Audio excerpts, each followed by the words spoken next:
Hey guys, how are you doing today? It's been a day. It's been a day here. Oh my gosh.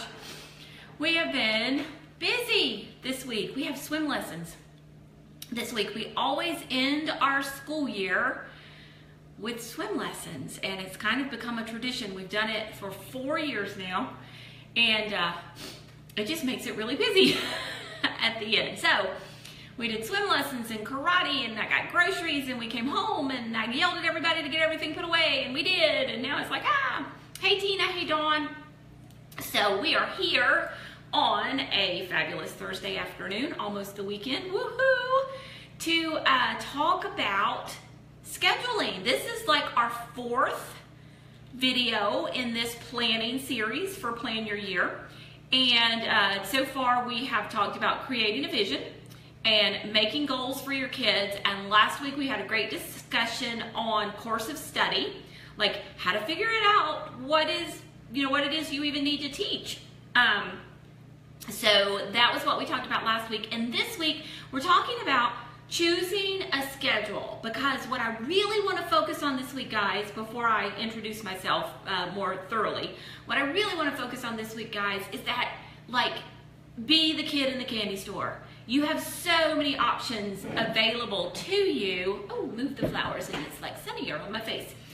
You have so many options available to you that, yeah, you just really shouldn't limit yourself. So we're going to talk more about that in a minute, but let me go through the whole introduction thing. So I am Pam Barnhill. I am a homeschooling mom of 3 fairly fabulous kids most of the time. It's the 80-20 rule.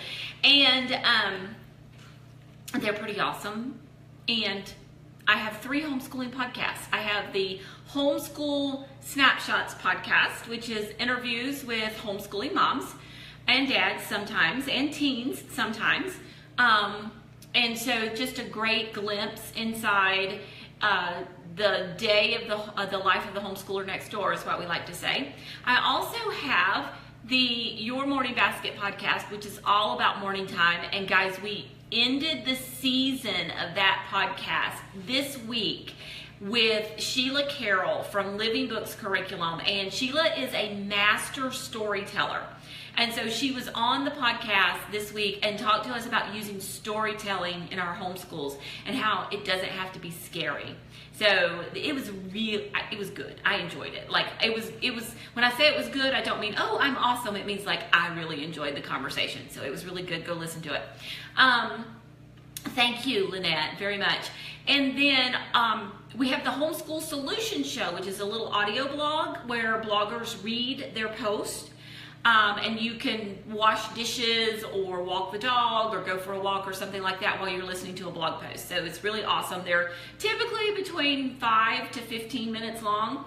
And this week it is our very own Dawn Garrett is on here this week with her wonderful post, So You Think You Want to Homeschool. So go check that one out too. And Dawn, I think, is going to even give you the link to the Homeschool Solutions page. But go ahead, Dawn, and drop the link to your page.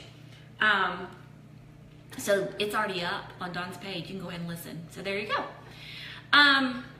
Yes, you can totally listen at the pool, Diana Kennedy, though you're probably going to want some kind of ear something or other. And that's actually a good thing to do at the pool, because if I take my computer to the pool, or if I take a book to the pool when the swim teacher's not there, then I feel like, oh my gosh, am I watching my kids very closely? And so even you can't just get involved in a book when your kids are in the pool and you're like the only grown up there.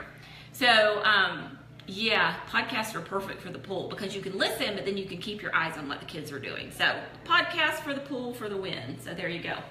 Okay, let's talk about scheduling for your homeschool. And what do I mean by creating a schedule? So we've been going through these steps sequentially.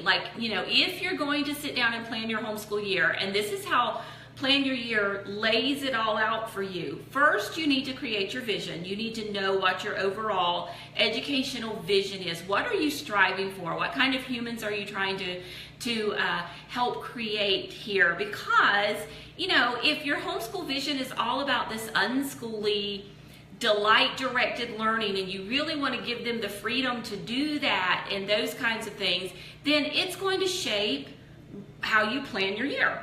And if your vision is more about, let's say, strong academics and college and things like that, then that's going to shape, it's going to be a totally different plan.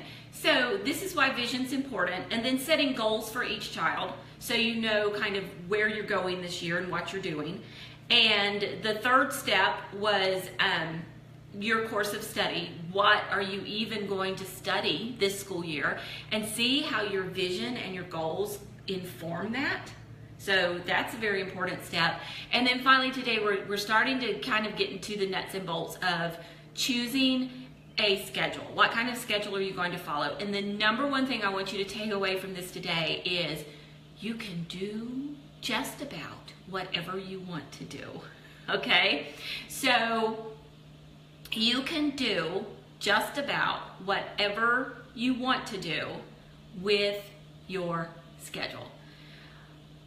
The only caveat is you have to pay attention to any specific state requirements that you might have. So if you have a state requirement that requires you have 180 days of school in a year, and then some of them get really nitpicky, and if you're from one of these nitpicky states, let me know. Put the state name in the comment, call them out. But they'll even want like a certain number of hours a day. I'm going to tell you, even with those requirements, you know, what's school and what's not school. I mean, if you've got a 5 or 6 year old and you're like, well, the state says I have to do 5 hours of school a day. No, really, please don't. You know, call a lot of things school, like life skills and learning to make the bed and helping mom set the table and counting out the number of forks we need and things like that. That's all playing outside, long stretches of PE, reading books together, you know, that's school as well. So, okay, so Tina's saying that New York has like 900 hours for 1st through 6th grade. So that's within a school year. So, you know, pay attention to your requirements, but be flexible with what you count as learning if you have to fulfill those hours.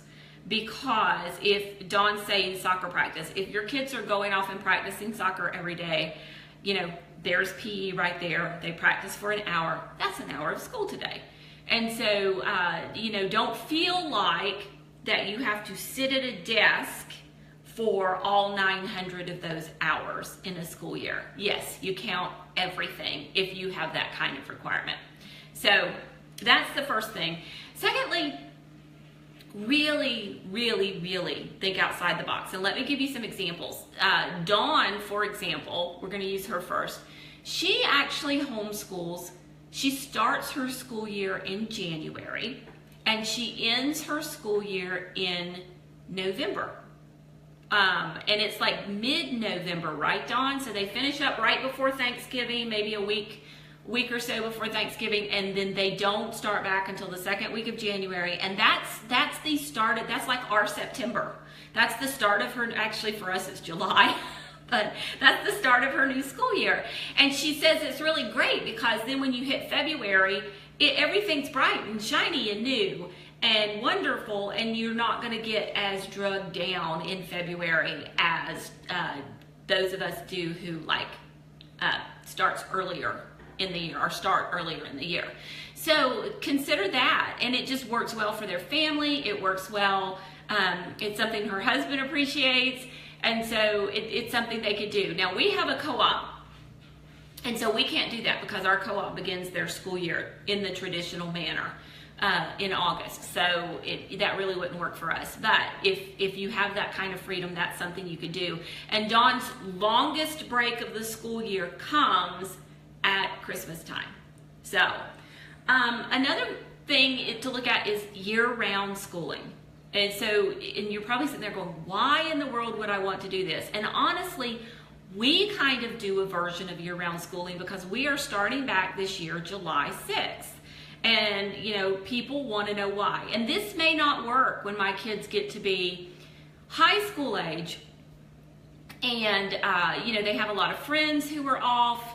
It may shift, but for right now it works for us because we can do all of our camps and summer activities from the end of May through the end of June. We can start back in July when it is just absolutely hot here. So we use the weather for us as a guide as to when to start school and stop school. We get great weather in October. We get great weather in April. Those are times where we may take a little bit of extra time off or a few extra days off. But we have that luxury because we've done more school the rest of the year. We still get a good solid 5 weeks off, 6 weeks off in summertime, and we still take 2 weeks off in December. But, we're going with what works for us because it's too hot here to do anything. So let's take time off when the kids can actually go outside and play. So there's a consideration. Misty Winkler does something that she calls Sabbath schooling. And basically what she does is she schools for 6 weeks and she takes a week off. And then she schools for 6 more weeks and she takes a week off. She also calls it like interval schooling. And so basically that 6-week term is a time where they really hit the books really hard and they know they've got a break week coming up. And the beauty of that break week is she can use that week to get caught up on the house cleaning. She can use that week to do any big projects that she needs to do because she knows that she doesn't have to do school that week. The kids can play that week. And it's a long enough period of time that they can really take a few days off and feel like they have a break and they can play. But it's not such a long period of time that everybody's getting bored and starting to whine and things like that. That they're so far out of the schedule that she's pulling her hair out. So that's something she does. I've never been able to make it work for me. But, and I think largely because of what we've got going on in co-op. But that's, that's a really good thing to do. And vary it. Maybe you want to go 5 weeks before you take a break. Maybe you want to go 8 weeks or 12 weeks and then take a break. Maybe you want to go 12 weeks and take a 2-week break. Play with those numbers. There is no right or wrong. Do whichever one you want to start, you want to do. Another way that I've done my scheduling before, so in Alabama, what we have to do is we have a cover school, and our cover school determines how many school days you have to do in a year. So for my particular, and it varies. Some of them are like 140 days, and some of them are 180 days. So it just completely varies depending on the school that you're with. And mine is 160, so kind of in the middle there.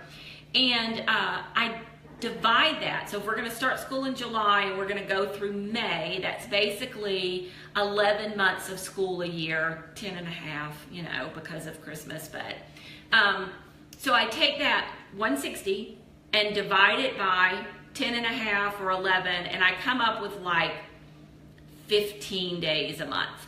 So that basically means out of all the days available in a month to do school, we have to do school for 15 days. And so, technically, once I hit my 15 days, I could just stop doing school for that month. Or, I could do school 4 days a week for 4 weeks, and that's 16. Ta-da! However I want to do it, but I figure, I do the math and figure out this is how many days I need to hit this month. So how am I hitting them this month? Am I doing 4 days a week? Am I taking a week off? Did I take a little extra time in December and not quite get that many days? And so now January through May, I'm doing 18 days a month. So that's just another way to think of how to set up your schedule and how to set up your school year. You just want to watch with that particular method that it doesn't lend itself to so many little breaks, so many inconsistent little breaks. I'm not talking about a 4-day week here. I'm talking like, a week of school and then 3 days off and then, 2 days of school and then a day off. And that the kids don't see it as consistent schooling, because the more consistently you're schooling, the less trouble you're going to have from the kids as far as attitude goes. So just be careful with that particular method of schooling.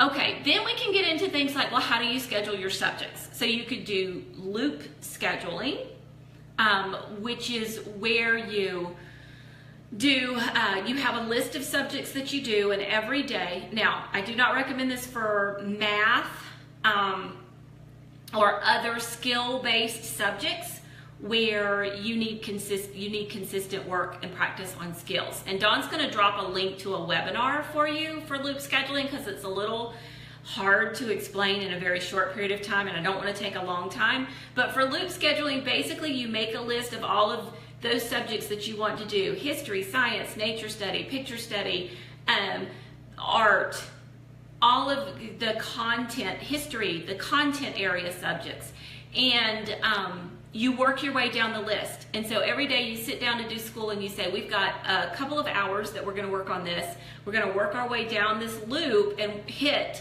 these subjects, and then when you get to the end of your time, you stop. The next day when you sit down and say, today we have an hour and a half to work, we're going to work on our loop, you pick up where you left off and do the next few subjects. And then when you get to the bottom of your loop, you start back at the top again. So you never feel behind. You never feel behind with your schooling. You haven't assigned history to Tuesday and Thursday and you miss every Tuesday and Thursday. So you're on chapter 3 of your history book and chapter 13 of your science book, and you think, oh, I'm so behind with history. Not if you use a loop schedule. So there's a little bit about loop scheduling. Block scheduling is slightly different. Block scheduling allows you to do fewer things at one time. You have to do them a little bit longer, but it allows you to do fewer things at one time. So what I mean by this is you might decide you're going to do history in the fall, and instead of doing history 2 days a week like the curriculum recommends, you go ahead and you do it 5 days a week. And you finish up a year's worth of history in the fall. But then in the spring you do science. And instead of doing science 2 or 3 days a week like the curriculum provider recommends, you do it 5 days a week. And you finish up all of science in the spring. But you're not trying to do history and science at the same time. You're really getting an opportunity to dig deep into history or to dig deep into science. This can even be done with classes for high schoolers. Instead of working about an hour a day on a particular class, they might work an hour and a half a day and go through a semester. And if you add up those hours, that would be enough for them to have a credit. So that's another way to look at it. And Dawn also dropped a link to a webinar for you for that one. Okay, and so Amy's telling us that she did block this year with fine arts. Music appreciation in the fall, art in the spring. Perfect. That's the perfect way to do it. Another thing you could do for blocks is you could do a block per term. So if you're doing 6-week terms, you could say this term we're going to focus on Shakespeare. Next term we're going to focus on art appreciation. The term after that we're going to focus on music appreciation. The term after that practical art, and the term after that nature journaling. And look at all the things that you fit in for your schoolwork for the year. But you weren't trying to do all of them at one time. You were just working one at a time. And if you are doing that Sabbath schooling or that interval schooling, you would use some time on that week break to prepare your materials for the following term. So, message here is think outside the box. There's no wrong way to do homeschool scheduling. You can't do it wrong. As long as you're doing school, you're not doing it wrong. So figure out what works for you and try it for a while and, see if it doesn't make your life easier. So if you do something a little different than what I've talked about here today, I would love for you to leave a comment. And if you've written a blog post about it, go ahead and leave a link to your blog post. That is just fine. But, tell us what kind of schedule you follow and how you've thought outside the box and done something different with your school year. So that's all I've got for you this week. We will be back next week to talk about, I don't know, step 5 in homeschool planning. I was looking at it just this morning. I kid you not. And of course, it's gone now. But we'll be back to talk about it next week, whatever it is. I'm getting there. I'm pulling up the book. we were at the pool and I was looking at this, and we were looking at the pictures of my kids when they were little, my friend Michelle and I, and we were having a good laugh at like chubby baby Thomas and Olivia when she had big cheeks and things like that. But then I shut it. I'm almost there.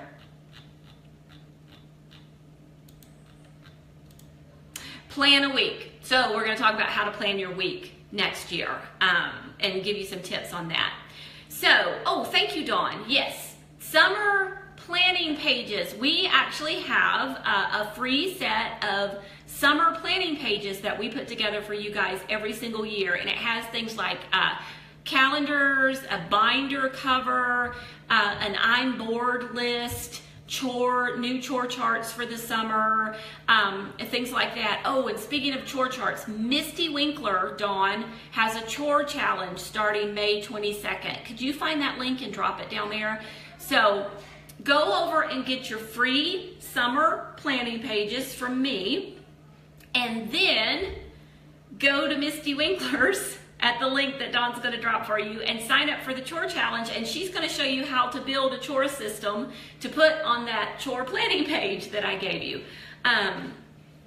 So summer planning pages have just been released. Dawn's dropping the link for that. Misty Winkler has a chore challenge starting next week to help you like whip your kids into shape for summertime. It's perfect for summer. Get them started on the chores. And then also, I'm going to tell you a little secret that I don't tell just anybody, but I like you guys, so here you go. When you sign up for the summer planning pages, you're going to get an email. In that email is a coupon code, and it's only good through May 31st, but it's a coupon code for $4 off Plan Your Year. And the price of Plan Your Year is going to go up next month. In June, it's going to go up. So if you take the current price and the coupon code, you are going to get the best deal of the season on Plan Your Year. So if you've been listening to me talk about it on these videos and you've been thinking, well, maybe I would like this, this is the way to get it. Go download the planning pages on my site, the summer ones, and wait for your email, and when the email comes, the coupon code will be in there, and you can use it and get Plan Your Year before the price goes up with a nice little nifty extra discount. And Dawn, I will find Misty's Chore Challenge link for you and put it up, and it'll also be in Friday's newsletter. So there you go. Okay, I've blabbered on enough. I'm out of breath. I will talk to you guys next Thursday when we talk about planning a week. Until then, you guys have an awesome week. So thanks so much. Bye.